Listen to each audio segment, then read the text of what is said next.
Brr. It's a balmy 27 degrees here. 21 degrees here in North Dakota. And that brought up a subject that I would like to try and help people with. The groups I'm in, nomads and year-round camping. Um, the hot topic seems to be thawing frozen pipes and sewer pipes. If this interests you, you need some information, stick around. Might be kind of long. I have a lot of information to share. So I'm going to get right to it, guys. Oh, how are you? I'm doing well. Okay. To thaw out frozen RV pipes, you can use a portable heater or heat tape to gently warm the affected areas. Well, we've all seen people suggest those, but I might have some that haven't been mentioned. Okay. Additionally, a hair dryer can be effective for thawing pipes, but be cautious not to overheat plastic pipes. Now, here's where I have to insert my own experience. I was living in a mobile home, not an RV, a mobile home. But the bottom was still open. I had skirting on it, but I kept having it would freeze up right where the water meter was, which was at the ground level. And underneath also would freeze up. So what I found out was a heat gun was a lot more effective than my hair dryer. It was faster, hotter than a blow dryer. And if you hold it, this is very important, hold it far enough away from plastic under, your the cover underneath the barrier, from plastic pipes and flammable material. So make sure that your area where you're going to use this heat gun is clear. It's I want to compare it to a blowtorch, but not exactly. But it gets really hot and really fast, and you really don't want to touch the tip of it with your hand. It'll scald you. I held mine probably 10 to 12 inches, maybe a foot away, because it had the plastic, piping or pipes. And the hotter heat will cover more of an area, and that was true. If I waved it back and forth, it laying under there, even with a few of the underskirting panels open, it got quite comfortable under there, warm. Okay. So I found an article from Gud G-U-D, and it was RV living, how to unfreeze RV pipes, and then 5 methods to try and 1 to avoid. And it was written by Brian Haynes, Haines, on January 11th, 2024. And there's a note on there that says thawing frozen pipes has the potential to damage your plumbing. Keep that in mind. Overheating one area can cause additional damage. Sometimes the damage isn't discovered until later when the cracked pipe is out of sight. Also, blasting hot air into enclosed spaces has risks. If you aren't confident that what you're doing isn't safe, don't do it. The following tips will work in some settings and for some RVs. Number 1, heat cable or heat tape. Now that's one that the people have suggested. And it says these are great when used as precautionary precautionary measures. They can also be used as rescue materials if needed. Always use heat cables that are certified by the underwriters' laboratories. Cables without this distinction might start fires. Fires are also a risk for improperly installed heat cables.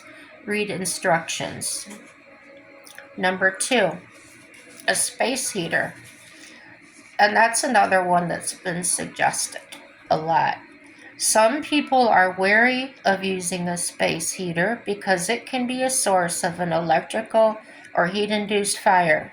However, if you can safely plug in the space heater at a safe distance from any flammable objects, you can use this to unfreeze your pipes. Now, the way I'm picturing that would be maybe setting it on the outside, not directly underneath the RV, and blocking the wind to where the heat can go under there, but it's not within distance of actually catching anything on fire or melting something. I don't know. Maybe you guys can comment about that. You can use this to unfreeze your pipes. Do not leave the space heater unattended, and objects or areas inside the RV that become overly hot during this process. Another RV blogger suggests using a propane heater, especially when boondocking. Number 3, hair dryer. Using a hair dryer is a great way to use the materials you already have in your RV. Unfortunately, this is a very time-consuming task. And as I was saying, that's what I found out when I was trying to unthaw my pipes. And the heat gun just went really fast. I was under there with the heat dryer for about a half an hour, or the hair dryer wasn't getting anywhere. The thing wouldn't thaw out, and I did them all with the heat gun in about 20 minutes. So it says to do this, plug the hair dryer in and start waving it back and forth along the pipe to gradually warm it up. And when I was doing that, what I noticed is the heat coming out of the hair dryer was very warm, but when I put my hand up on the other side of the pipe, so by the time it reached the pipe, it was a lot cooler. So they're suggesting to make this method more effective, try using a cookie sheet on the opposite side of the pipe to warm it up and contain the heat in the pipe area. Be careful not to burn yourself or isolate the heat in one area of the pipe. A benefit of the hair dryer is that it has gradual heat. If you keep it moving, you're unlikely to overheat a section of pipe. And then they come to the portable heat gun. How cool is that? Unlike a blowtorch, the heat gun emits heat like a space heater does. This means it can be safe to use for frozen pipes, but you should know that a heat gun is a very different tool than a hair dryer. It can start fires and quickly burn you. Educate yourself on the best practices of using a heat gun. Though it is fairly safe when used correctly, you could end up melting your pipes. Take care to avoid burning yourself or other items.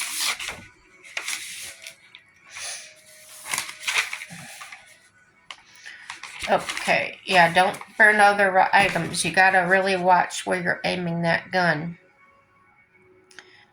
Warm rags.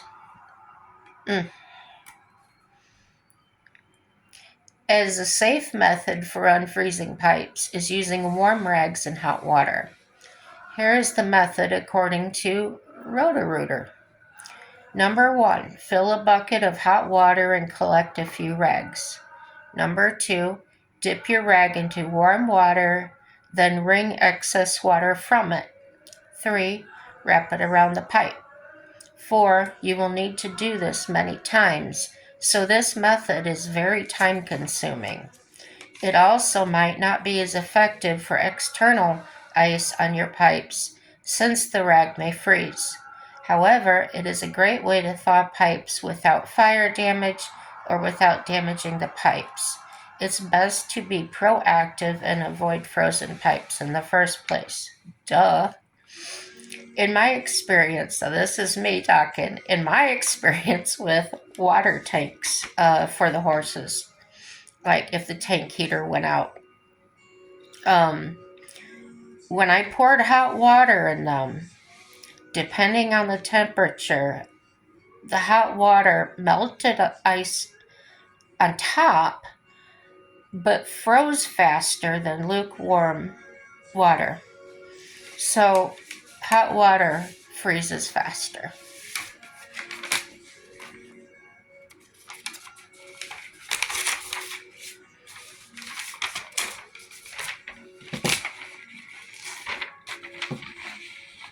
Either I've lost a page or misnumbered them.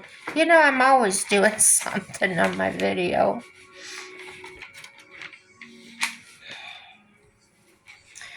The article says about hot water. Should I pour hot water on frozen pipes? You might think that pouring hot water on your frozen pipes will help bring them to a more warm temperature, which will unfreeze them.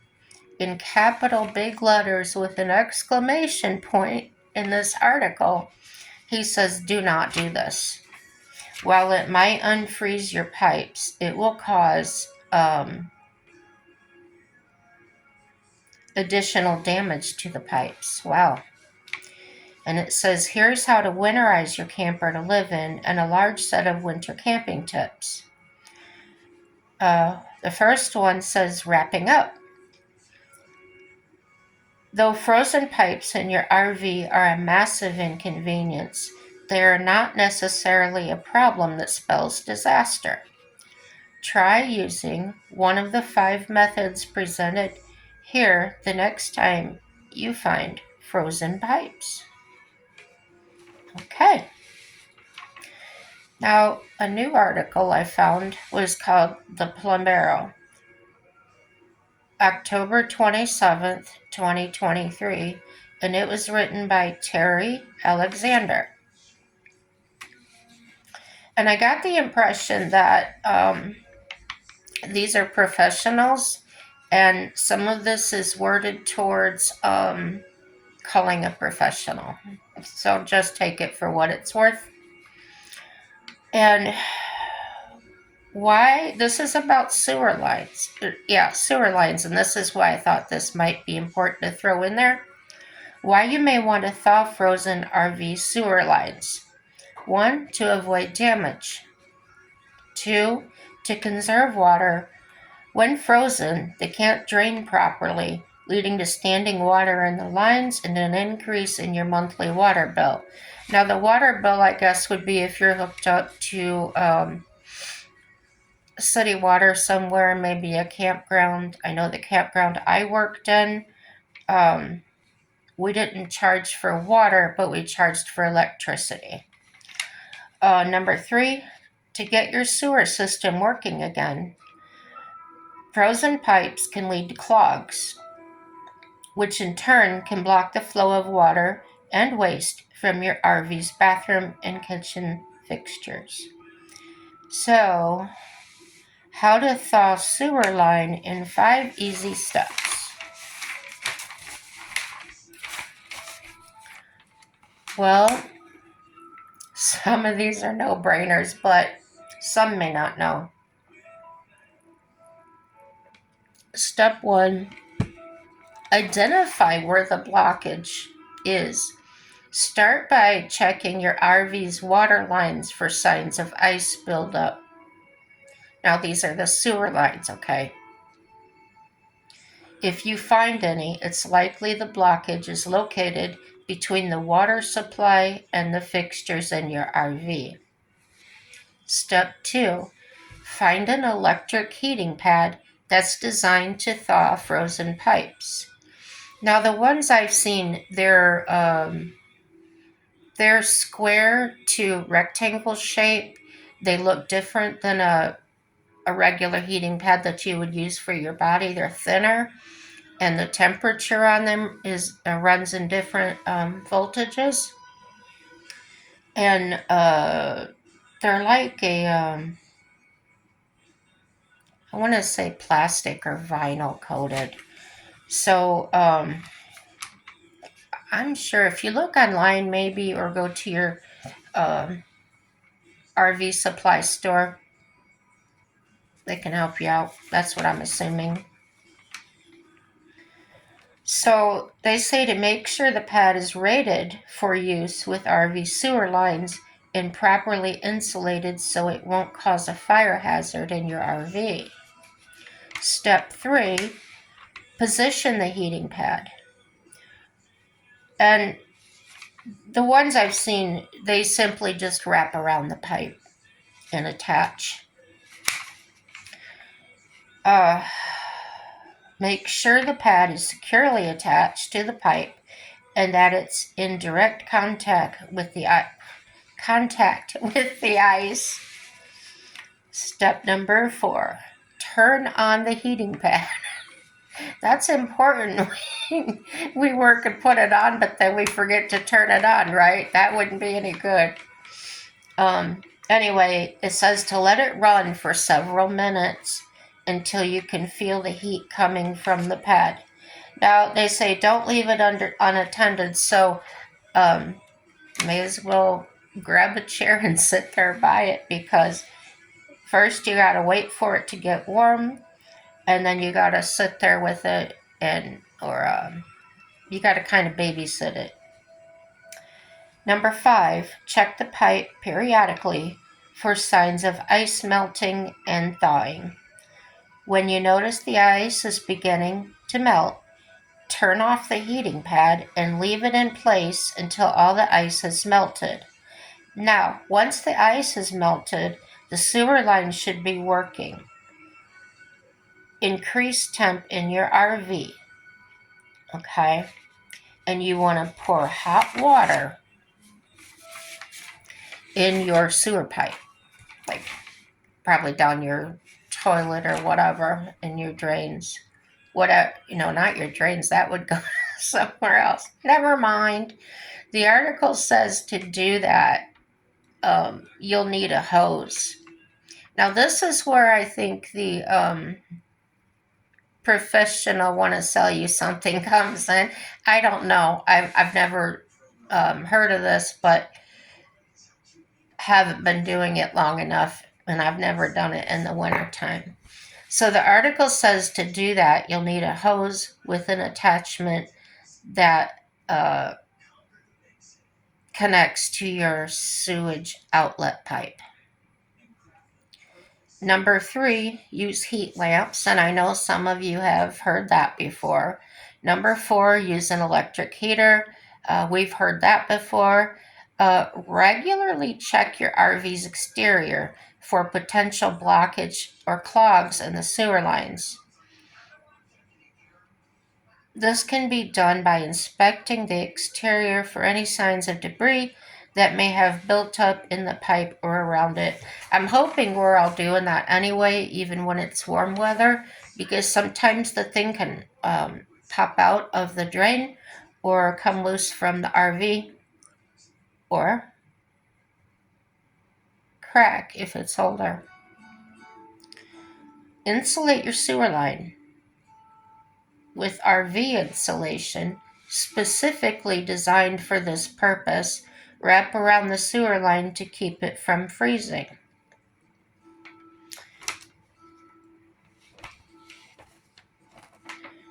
I don't know if it has to be specific RV insulation. I don't know. See, I don't know if this article is written by a company that wants to sell things either. They didn't leave any links for that I caught. Okay, they list some precautions. Make sure the area around the pipes are clear of anything that might get in the way. So, this is when you're using heat, okay? Um, Wear protective gear such as gloves and safety glasses for your um, sewer line. Uh, yeah, ensure there's adequate ventilation because thawing a sewer line may produce hazardous gases. We know they smell bad. So, in most cases, thawing a frozen sewer line will not cause any damage to the pipe itself. However, if too much force or heat is used during the process, some damage may occur. It's important to follow safety guidelines, important to inspect frozen pipes after thawing to make sure no damage occurred. You know, when ice happens, it expands and pushes against the insides of the pipe. So after you thaw them out and they shrink back down, you may not be able to see a crack because I notice in my plastic lines, it kind of closes up and you don't see it until water's running through it and it sprays all over the place, right? So if your pipe does not thaw, however, you may need to call a professional. That's why I said what I said about the article. Prevention. Always make sure to drain and close off any exterior water sources. They say I would disconnect and drain water. Oh, this is what I said. I'm mixing myself up. I would disconnect and drain the water hose after using water from a spigot. That's a thing I learned having to water horses all the time. Um, Prevent a frozen water hose. Just disconnect it right after you're done using it. Drain it out. There's no water in there to freeze. And then if you're going to use water the next day, you just hook it back up and follow the same process.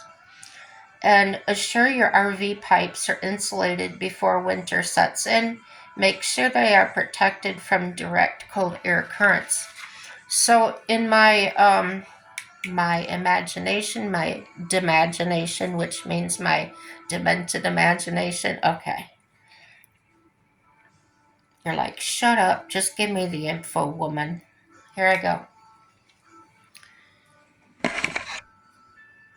The way I'm setting up my trailer is I took all the water lines out. I'm not going to run water um, from outside the camper. I'm doing my water more like a van lifer would do, and I'm having the jugs inside. Um, that's my way of preventing frozen water lines. Um, I'm not having a sewer line because I'm not having a regular toilet in there. I'm going to use a commode. And yeah, that's the way I'm doing it. But yeah, if I was in a campground and I had to have a water hookup, I would ensure that the water spigot was heat taped and underneath the camper. I don't know what's under there in the new campers, but where I could heat tape, I probably would. And like I said, disconnect that hose and drain it. And that's a foolproof way of not having a frozen water supply. Um, when Along the lines of protecting it, okay, when you have the warm weather, maybe you're just getting into RVing, um, you don't know what kind of insulation there is, get under there. Go ahead and maybe maybe there's a way to put some kind of cover or insulation on the exposed pipes, or if there's maybe I have no idea, but if there's like an access door, maybe you could attach some insulation on the inside of that access door if there's room inside and there's no electrical contacts there to maybe spark and catch fire. I don't know. These are just things off the top of my head, suggestions that may help somebody that maybe doesn't think of it. Um, I see a lot of people mentioning to turn their heat up inside to keep them. I kind of feel like if you do insulate them underneath or wherever, if they're run against the exterior walls, to maybe just put some insulation between the pipes and the walls. Yeah, I don't know how that would work. I've just never lived in a camper in the wintertime. Oh, yes, I did, but you know what I did. I did everything. It wasn't a um, it wasn't a RV or a travel trailer. It was a park model, so it was set up more like a mobile home than a camper. Um, so my winterization was different. Um, if you're going to be uh, setting for any length of time, um, find out how to winterize your RV. If you decide, well, I'm not going to use this in the winter time, then winterize it. There's no harm in that. You know, if you want to go do this in the winter time or do that in the winter time, there's nobody there saying you can't. You got to just think and try thinking ahead a little bit. Don't overthink it. Don't, I wouldn't go spend lots and lots of money. Some of that insulation, like if you just got a roll or something, um, you probably wouldn't need a lot because you can separate that stuff and you can use a little bit here, a little bit there, um, wherever you would need that. And that's what I'm going to do. I'm re-insulating my walls, but because they're so thin, um, I am getting the house grade insulation, but because it's thick, I'm just gonna slice it and make it suit my needs. Uh, Windows. RV windows are very thin, especially in mine because it's a 69 and it's got the slatted windows. So I'm actually still trying to find a way to block those in the wintertime. Maybe an insulated board or I don't know yet. Maybe you have suggestions for me. Um, an added layer is I would definitely put the plastic over the windows to keep air out. What else? I think that might be all I'd have to do. Yeah. Um, I took the furnace out because I'm not comfortable with those furnaces. Um, I will be using another form of heat. Don't know what that is yet. I've seen lots of suggestions by people, and I'll just keep watching and see what the most popular, effective one is that's safe. My camper is very tiny. It's only 8 by 13 on the inside, so I don't have much space to heat, which is going to be awesome. So, yeah, give me some comments. I hope this gives people ideas or maybe helps somebody that has no idea. I listed the articles in this video. If you want me to repeat them again, I'll be happy to. Just leave me a comment, uh, like or dislike the video, um, subscribe, share. Everything's good. Happy day. Bye-bye.